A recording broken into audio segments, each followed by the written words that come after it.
Hello everyone and welcome to another episode of the AUD podcast channel. I'm your host Khalid Abul Jubain. We are honored to have Dr. Rola Hammoud as our guest on the show today. Dr. Rola has over 25 years of experience as a medical doctor and is the Chief Medical Officer and Director of Anesthesia Services at Clemenceau Medical Center in Dubai. She is also the founder and president of the Lebanese Society for Quality and Safety in Healthcare and works to ensure that patients are provided the safest care guided by the best practices and the international standards.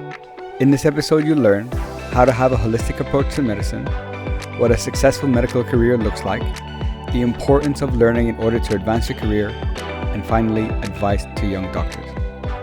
Please join me in welcoming to the show Dr. Rola Hammoud.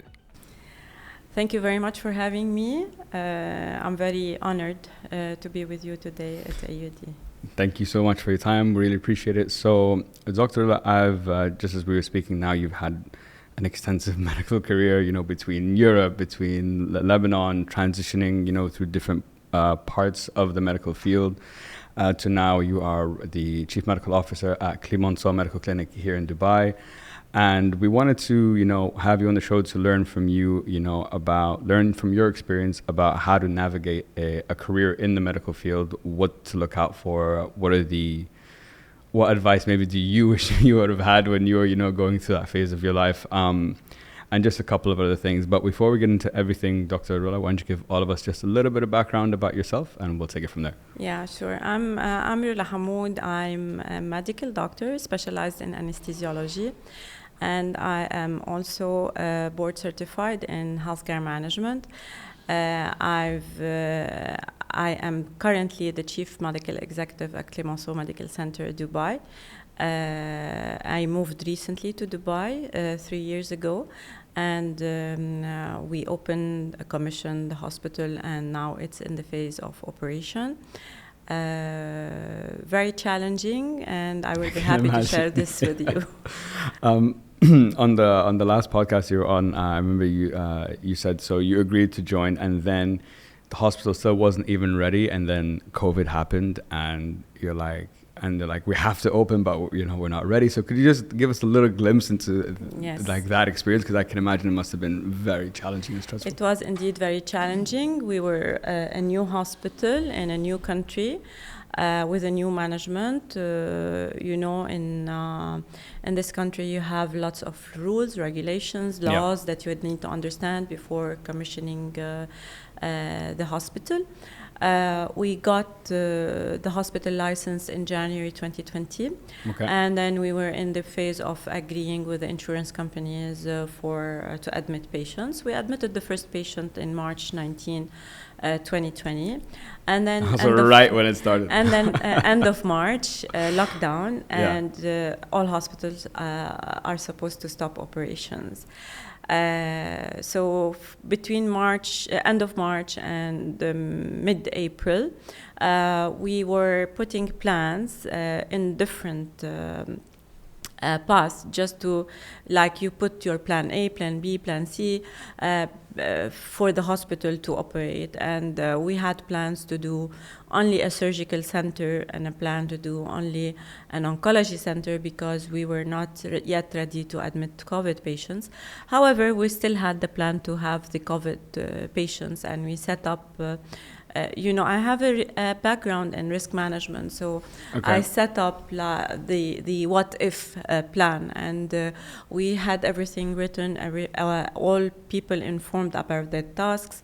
We did not have enough human resources in terms of medical doctors. However, everyone on board was very willing to help.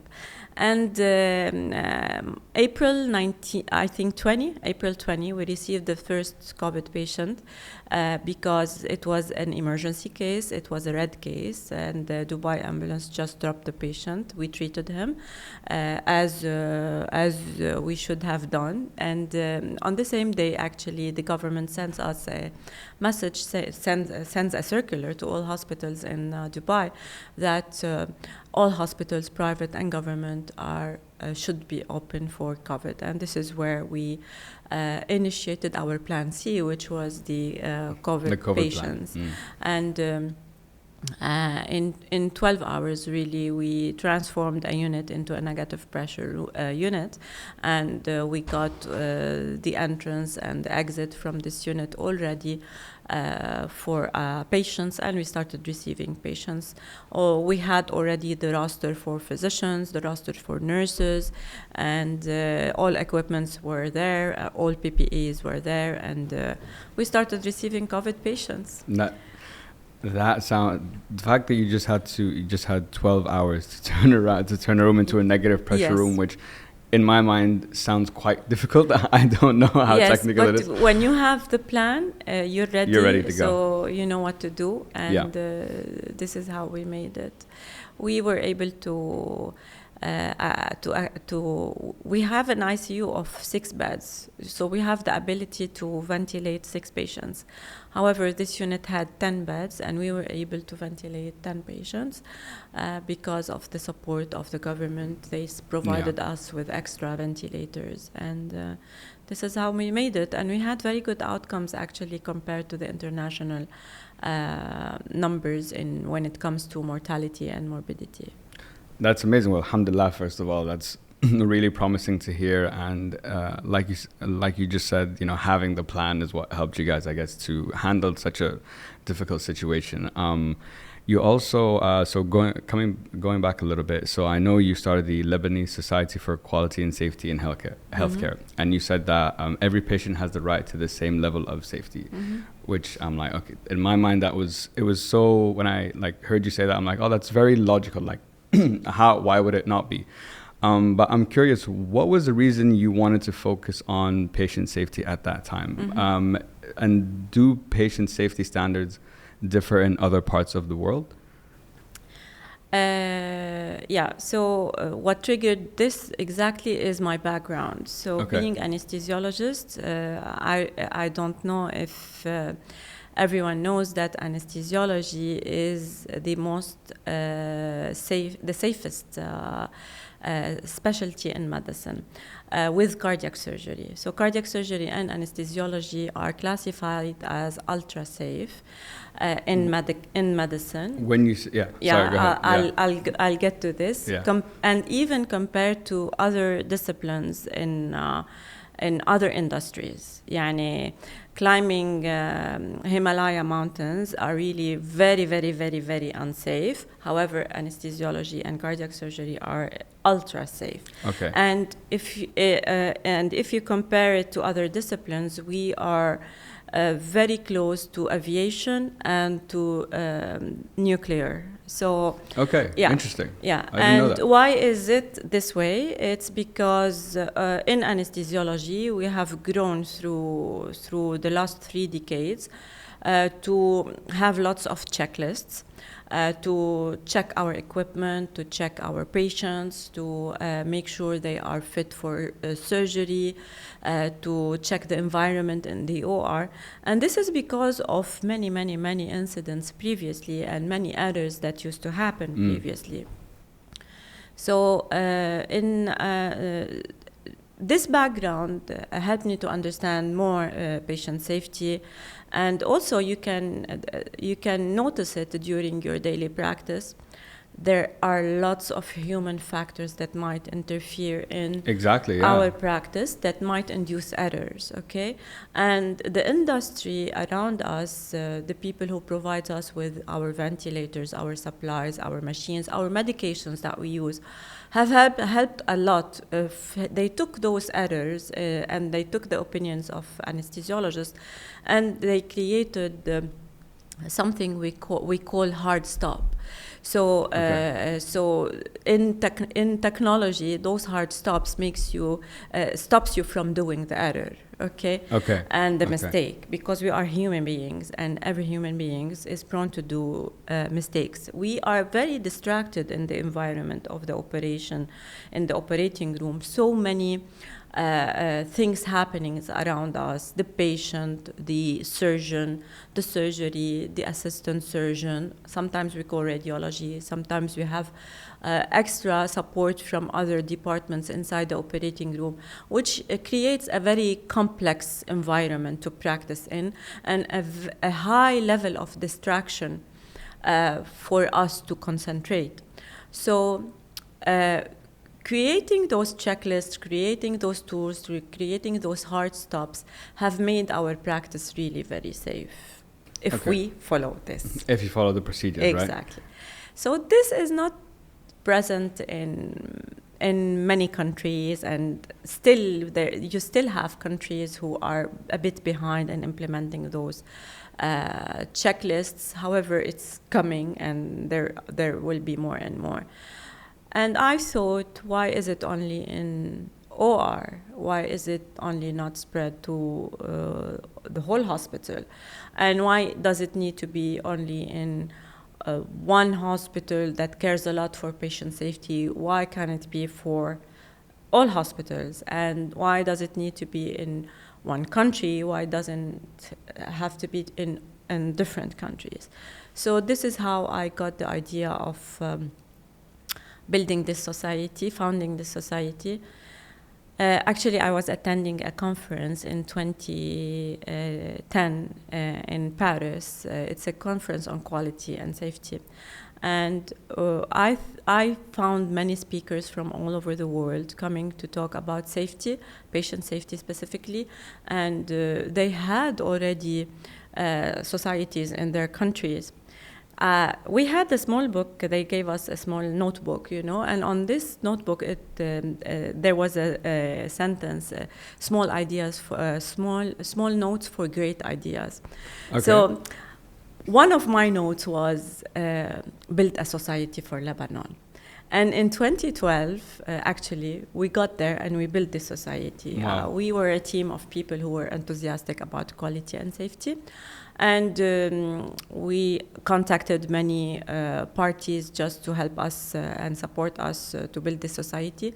And because it is a multidisciplinary society, not only physicians or nurses, you have all healthcare providers on those societies.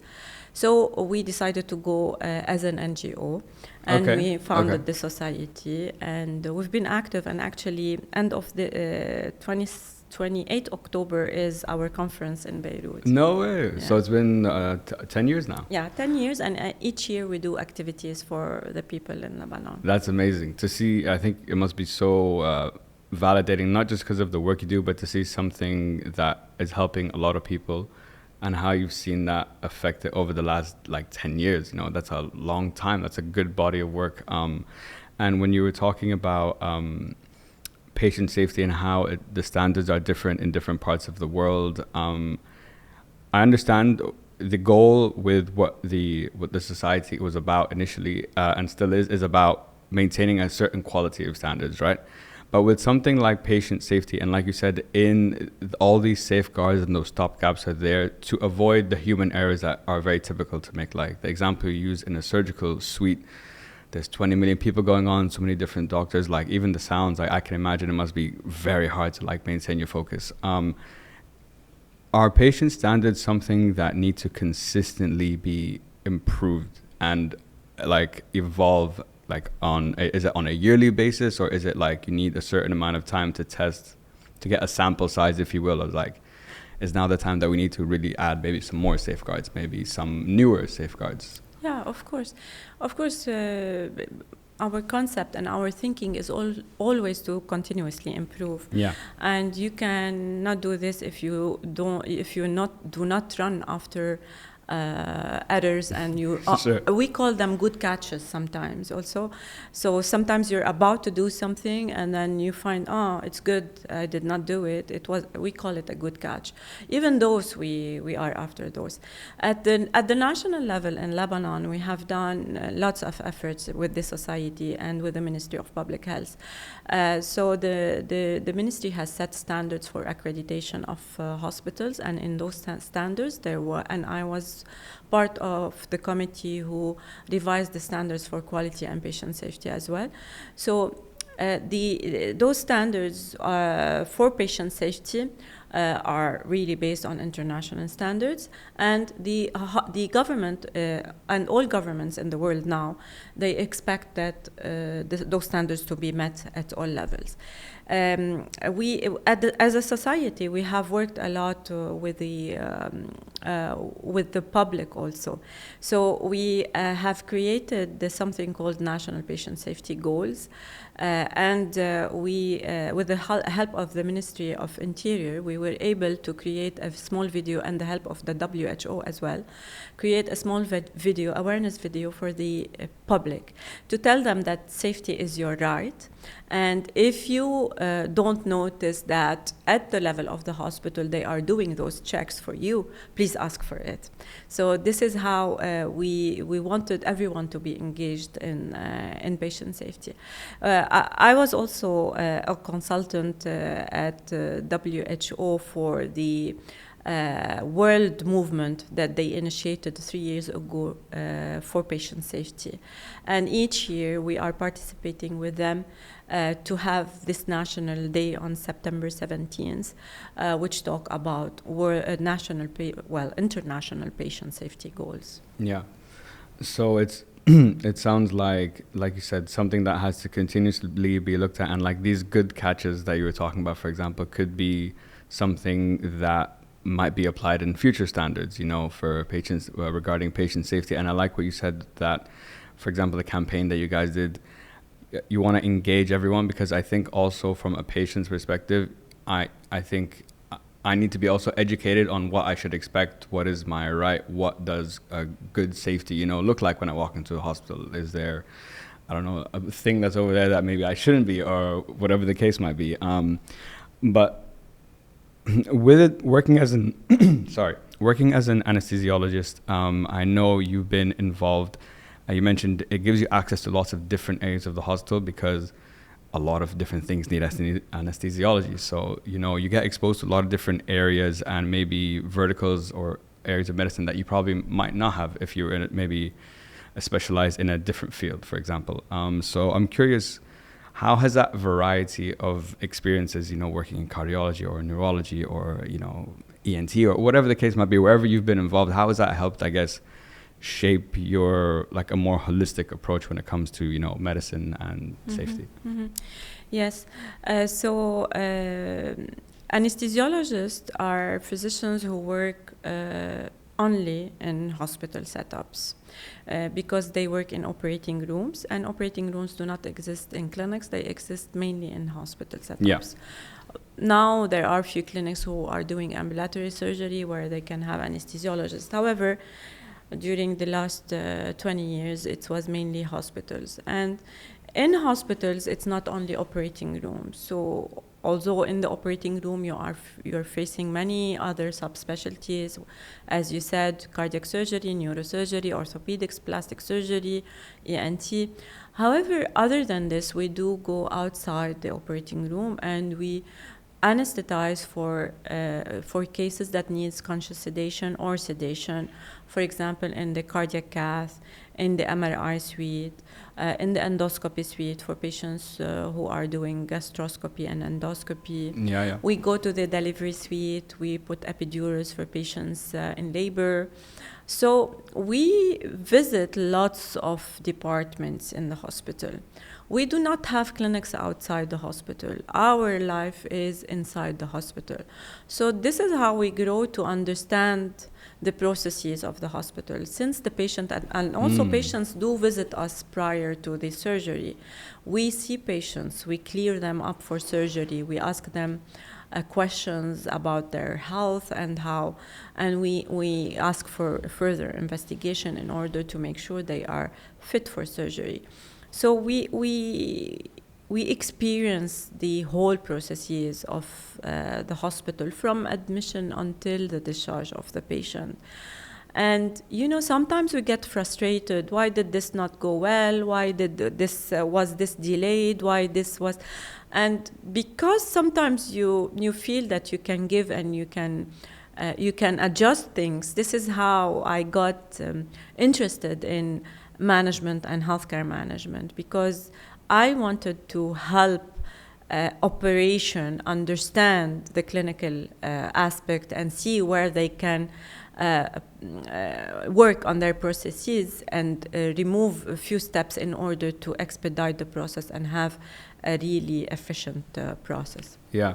So, and that kind of leads me on perfectly to my next question. But it's interesting that because you were exposed to all those different areas, both you have the medical knowledge, but like you said, a hospital is a very operational, type of business. There's so many different moving parts. There's so many things that have to be working together, and different sides might have different perspectives on how something should run. But you have through your experience, it sounds like you've had the ability to link the two.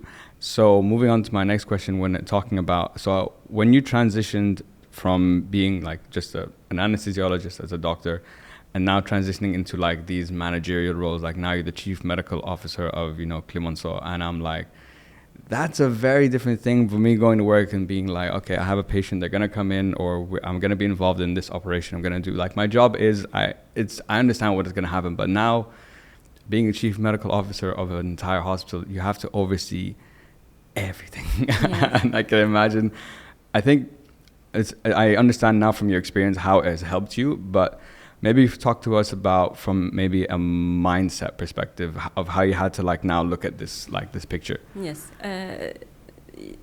When you want to grow, you reach always a stage in your career where you feel you are satisfied.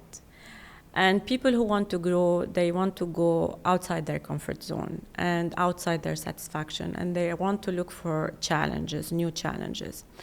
Having worked in the private practice and not in an academic institution, I could not grow into the academic path, which is really reaching the stage of being a professor in anesthesiology, for example. So in the private practice, I felt that if I learn more about management, I can grow in this field, and I can ultimately reach the stage where I can teach this field as well. And this is how it first started. I discovered my managerial skills when I was recruited. After 3 years of work as independent anesthesiologist, I was recruited to head the anesthesia department in a hospital in Beirut.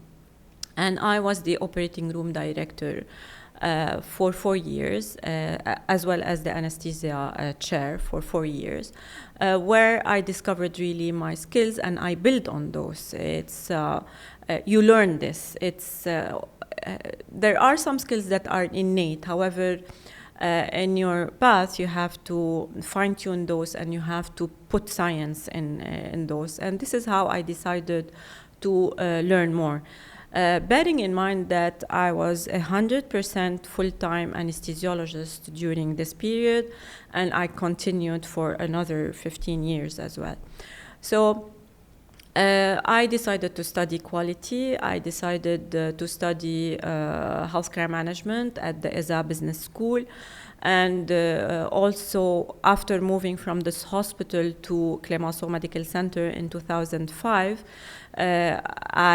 I wanted to take a break for 1 year. However, immediately the management has discovered my skills in management, and they asked me if I can participate in preparation for the accreditation.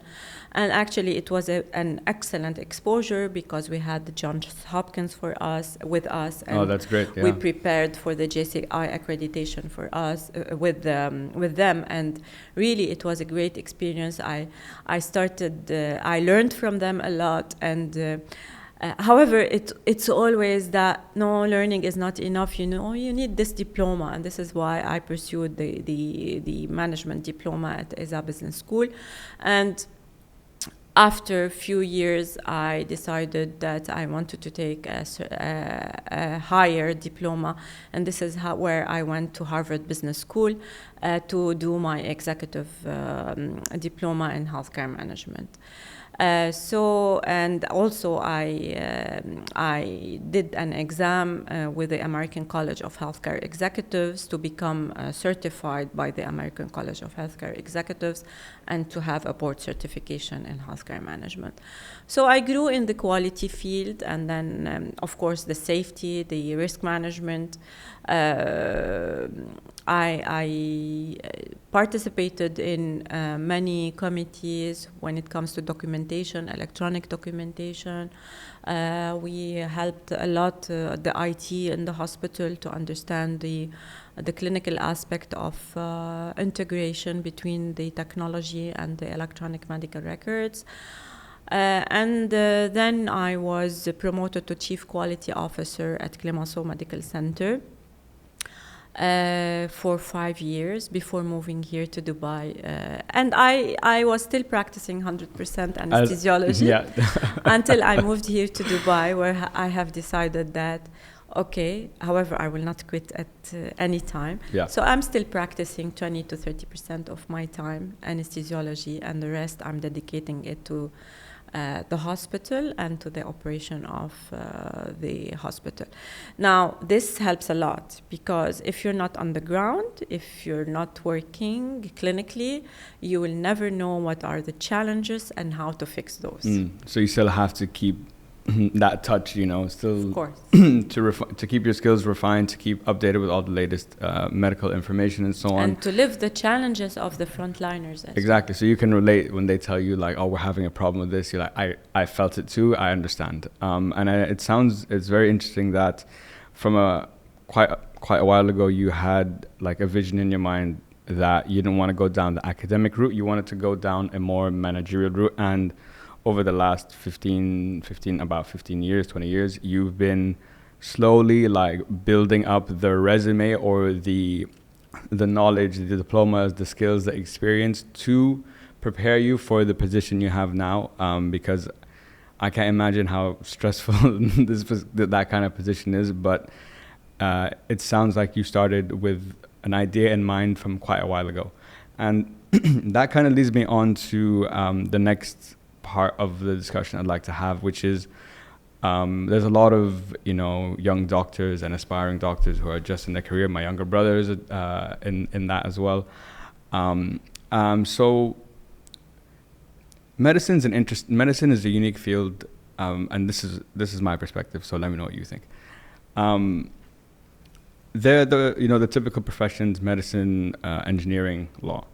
A lot of times, I could study to be an engineer or a lawyer, and it's a lot of work and it takes a lot of time. And then I get into like the actual field and like the work, and I'm like, this isn't really for me. With medicine, you don't really have that because you kind of build yourself into becoming a doctor through actually working, as a doctor. Besides the knowledge that you need to get, but building yourself into, becoming a doctor. So first of all, and it appears usually you get to a certain point, everyone gets to a level, and then everyone branches out to pick what field they want to specialize in and so on. So could you first talk to us about the difference, I guess, between being just a GP and a specialist, and then maybe we can talk about what are the milestones in a young doctor's career that they should be, looking out for to advance it? Mm-hmm. So a GP is a person who has finished his 7 years of experience. However, in some countries, for example, like the UK, they do more than this, and they do specialize in general practice. You can specialize in GP. Yes. Oh, okay. I didn't know that. In some countries only. Why? Because those are the countries where they have a lot of emphasis on primary healthcare. Okay. So they have lots of GPs doing the triage for them. In the UK, it's a different system where GPs have clinics and they do like family medicine. So either you specialize in GP or you specialize in family medicine. And they have clinics and they work into primary healthcare institutions to do the triage and to refer those patients to the correct specialists. Some systems do not have this, so this is where the general practitioner will not find lots of work to do. Okay. So it depends on the system where you are or where you want to practice. A general practitioner is someone who understands the medicine as a holistic approach. If we decide to specialize in something and to do a subspecialty, nowadays specialization is not enough. We have to do a subspecialty also in order to, for example, I'll give you an example. You can specialize in cardiac surgery. Okay. However, if you want to do pediatric cardiac surgery, you have to do also a training, a 2 years fellowship extra to do only pediatric cardiac surgery. Really? Yeah, I had no you cannot idea. do pediatric, an adult cardiac surgeon cannot do a pediatric case. Interesting. You see, so it's so because of the life we're living now, because of the technology, because of the rapid pace, people are not satisfied with having only a wide specialty. They want to see subspecialized people. Now you go into dermatology, for example, you see that some of them are specialized in psoriasis, some of them are specialized in cosmetics only, some in neurology, for example. Few physicians are specialized in multiple sclerosis. Others, they want to do only epilepsy. So it is becoming really super specialized, and in huge institutions like in the United States, they work in groups, and for example, if a patient comes to a neurologist, he has multiple sclerosis, he will tell him, please go to my colleague, he is specialized in this. Okay. However, in our countries, we're still not there. So the neurologist should know about everything, and the GP also should know about everything in order to refer the patient to the correct specialty. So this is the difference between a GP and a specialist or a subspecialist. Of course, in between, there are huge number of years that you need to do in order to become a specialist or a subspecialist. First of all, I've never heard about a sub-specialization. I thought, it was either GP or, because in my mind, a doctor who's a specialist is you're a GP and your subspecialty is whatever you decided to go into, neurology, cardiology, whatever the case might be. So it's really interesting that there are now subspecialties that people specialize in. So let's say I'm a young doctor. I'll use my brother as an example. I'm in my fourth year of med school. After this, I graduate, and then it's about, I have to do my residency, and then I have to, get experience, and then I have to work. What advice would you have to, I guess, someone, either, let's say, if they're right at the beginning of the journey, or someone who's in the middle towards that transitioning into the next, that next phase? Because if you want to pick a path and then there's like this, and you can subspecialize, and that it's almost never ending. Mm-hmm. So my first advice to everyone is to love what he wants to do. Okay. Don't choose something that you don't like, or something because I did not have the choice. Okay, you have to be passionate of what you have chosen in order to excel in it. Sure. So sometimes in life you don't get to what you want. For example, I'll give you my own experience. I wanted to do cardiology, and I was not matched at that time. I did my medical school in Brussels, and in June I did not have the position. So for family reasons, and because my parents were leaving Belgium, so I decided to go to Lebanon and to apply for cardiology in Lebanon as well. However, I was late, and I did not get the chance to have the position in cardiology. So I have chosen the specialty that is the nearest to cardiology, which is anesthesiology. Okay. Because my wish was to see the immediate effect of the treatment on patients. So in interventional cardiology, you treat immediately, you can see immediately that the patient is resuscitated, and this was my dream, is to really, I did not want to stay in a clinic where the patient comes, I treat, he goes back, like and he comes back, and this was not my passion. My passion it was to see immediately the effect of my treatment.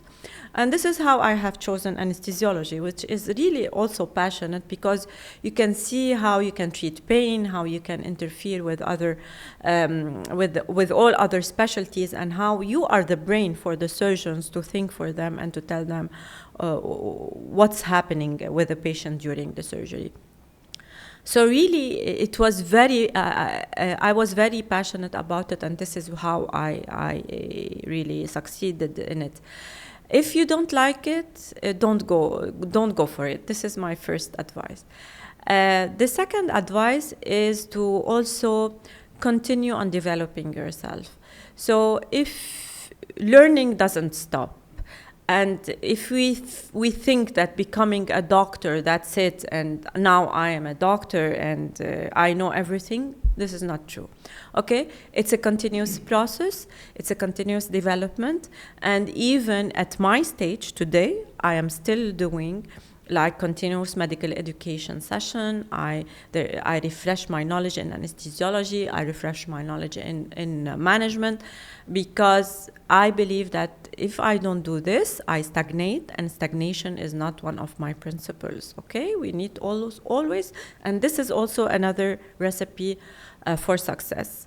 My third advice is to be well connected and to know lots of people in order to advance in life, and to be open, not to be, because when you're in the medical school, you don't get to connect with people, because you're connected with your books and your studies, and you're doing all of this.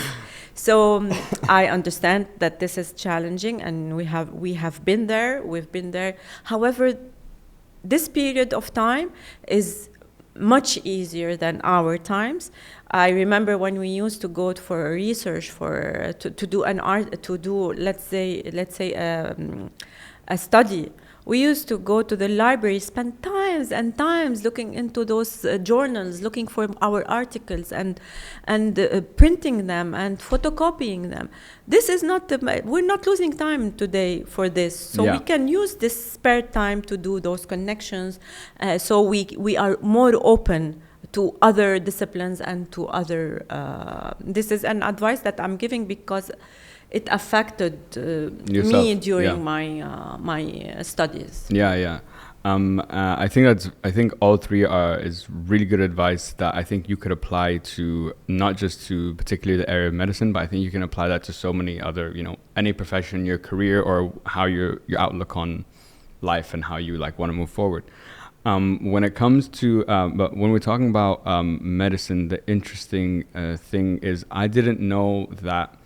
I thought if you picked a path, you were kind of locked into it, or it was very difficult to make that change. For example, you went cardiology to anesthesiology, and you said, obviously, a good point you made is there's what you want, and there's also opportunity and the time. Do you want to wait maybe another 2 years, to get that opportunity? But now those 2 years, what could I have done if I just went down a different route? So I think there are some tough questions you need to ask yourself during that. And of course, as you know, you've experienced it yourself, different parts of the world have different medical learning systems, right? In the UK, there's a certain way they do it. In the US, there is. I think in Europe might be similar, or it's a hybrid, of both.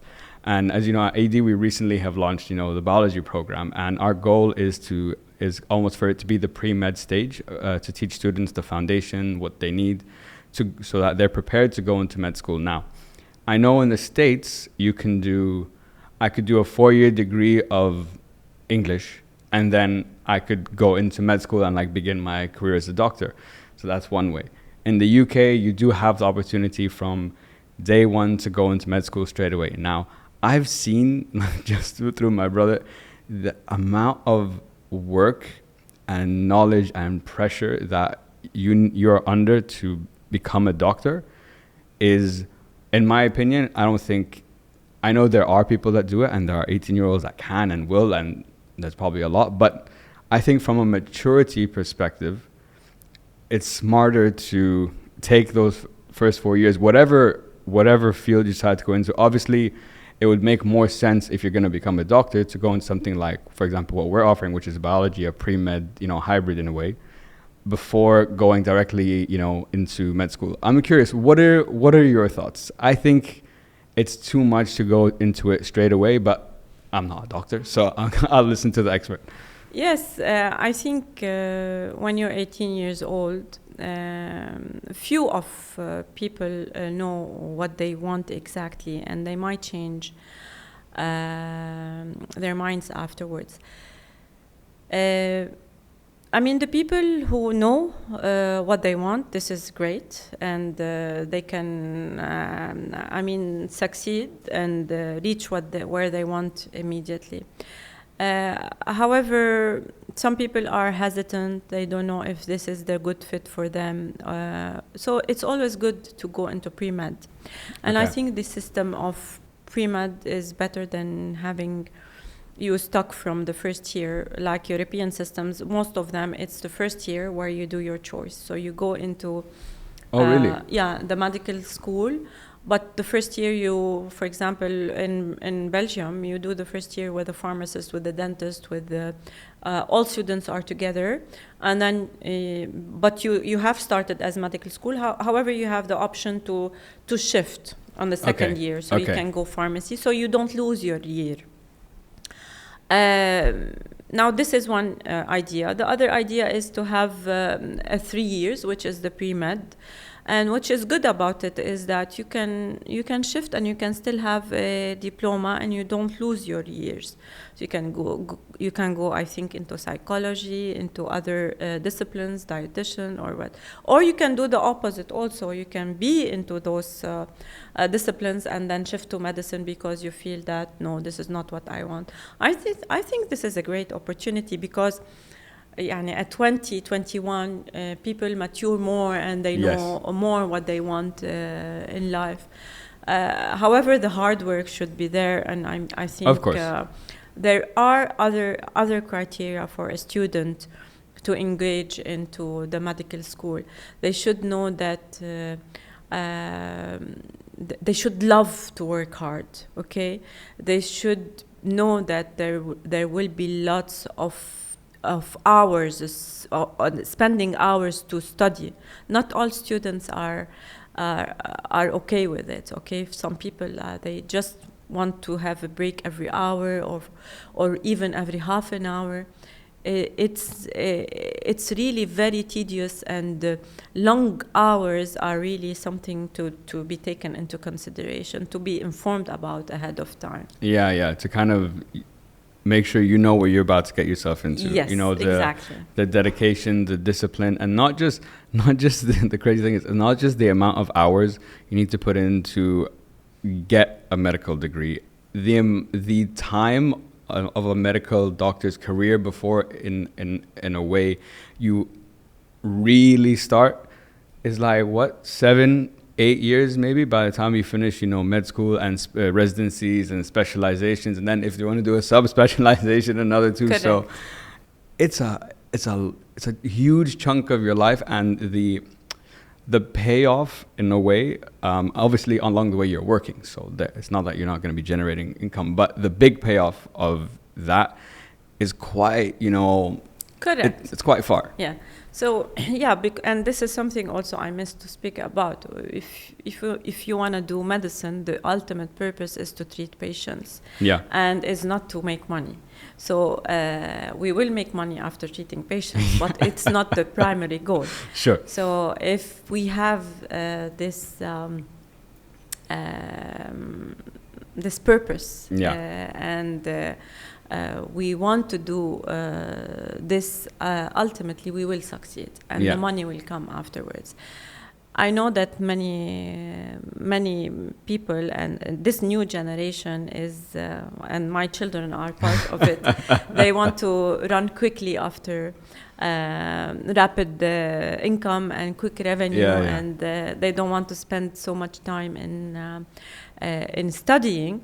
Which really makes a chance for the people who want to do this. Okay, so now they have lots of room because everyone is thinking about doing making money quickly. So now there is lots of room for people who want to study, to treat patients, and who want to engage in this long path. However, it pays off afterwards. Yeah, it will pay off from the revenue and the income point of view, and also from the reward you get from people that you have treated, how they see you in life. If you engage, for example, in technology and you're working with machines and you're working with computers, it's completely different. Yeah, so no, for sure. The reward is completely different. Yeah, but I think that's a very important point that you said. Not only the time factor to do it and the level of dedication and work you need to get there, but also where it has to come from. Because you need, especially with something like medicine compared to like the other professions, you have to love it. You have to love it. You have to want to like treat people. It's not the same as, like an engineer who wants to build a building or a lawyer who wants to work on certain cases. It's different. It has to come from that place, because that's what's going to carry you through to get to that, end goal at the end of the day. And so this is a question that I don't know. So I wanted to get your perspective.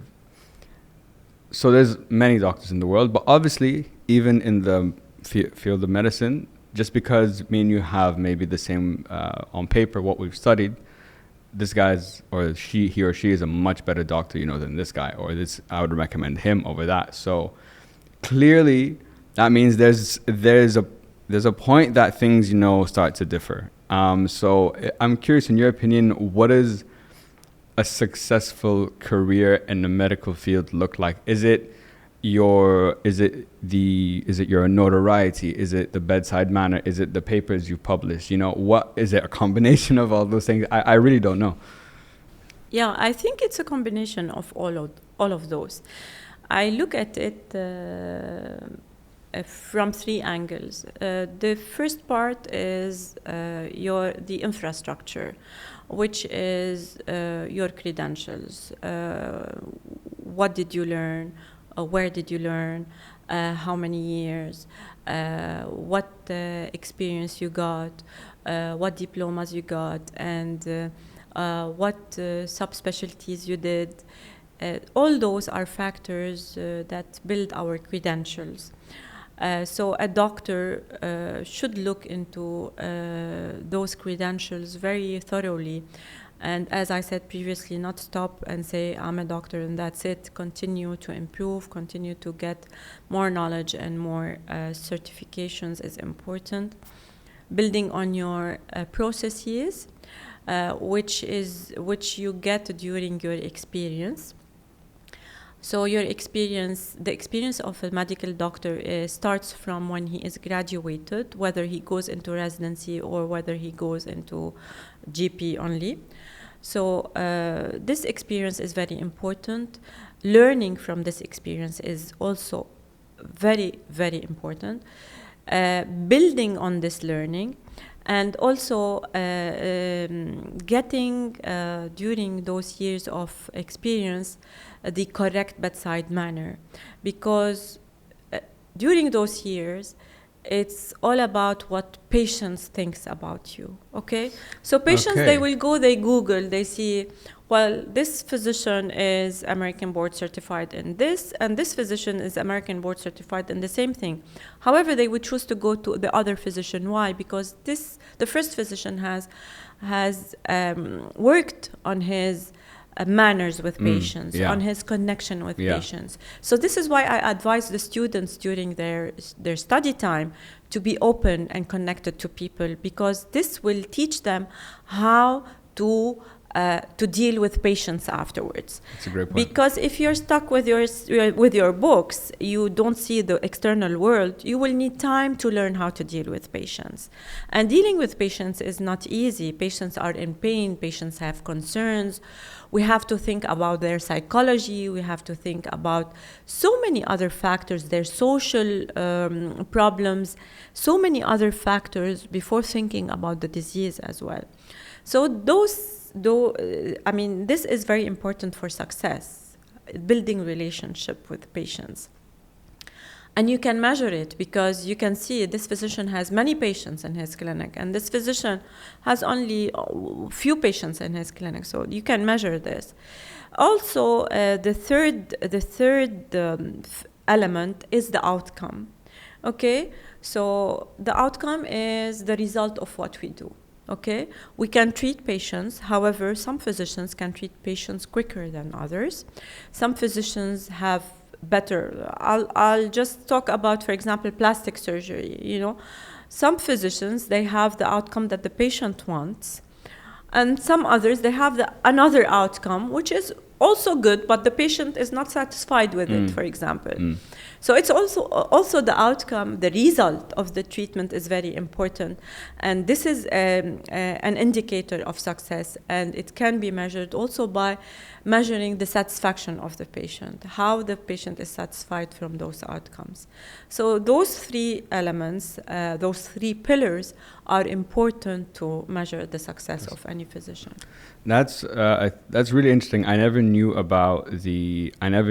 how big I knew academically and to continuously learn and get, additional certifications will definitely raise your profile as a doctor, because you put in the work to learn that.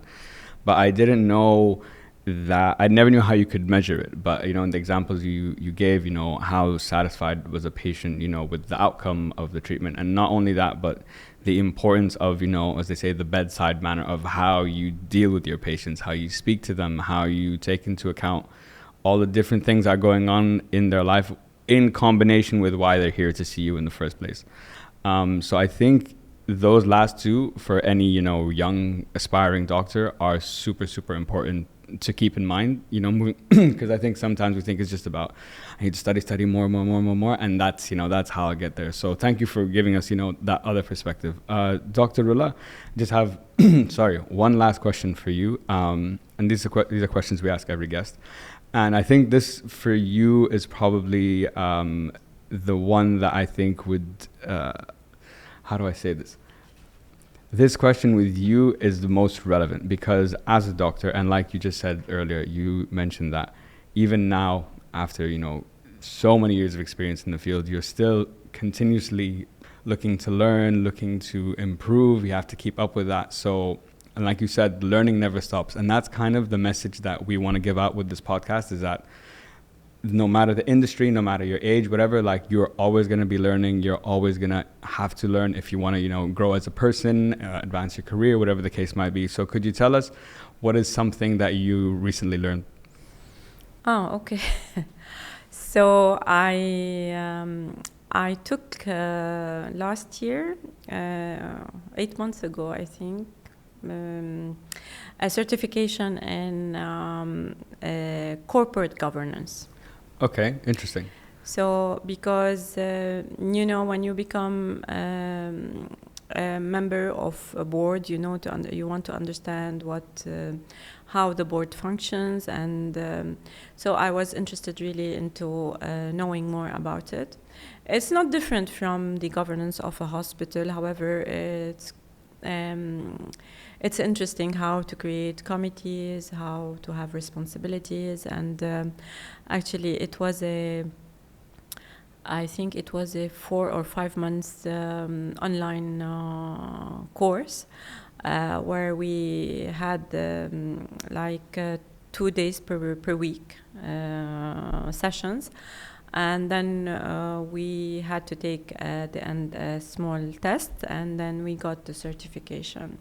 So this is the last thing I have done in last year, I think 8 months ago. Even something that was recent, is supporting or facilitating the work that you're doing today. So, it kind of all makes sense in a way.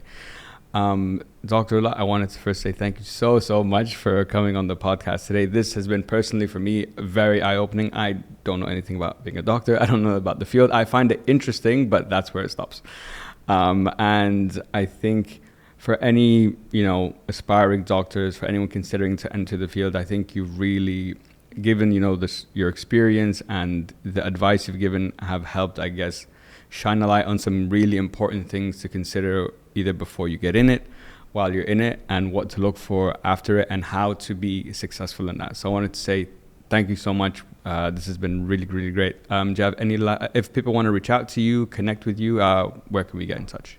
Thank you very much for inviting me. I am really very honored to share my experience with the students of your university, and you have my numbers, you have my contact numbers, whomever, and my email, whomever wants to reach out to me, please.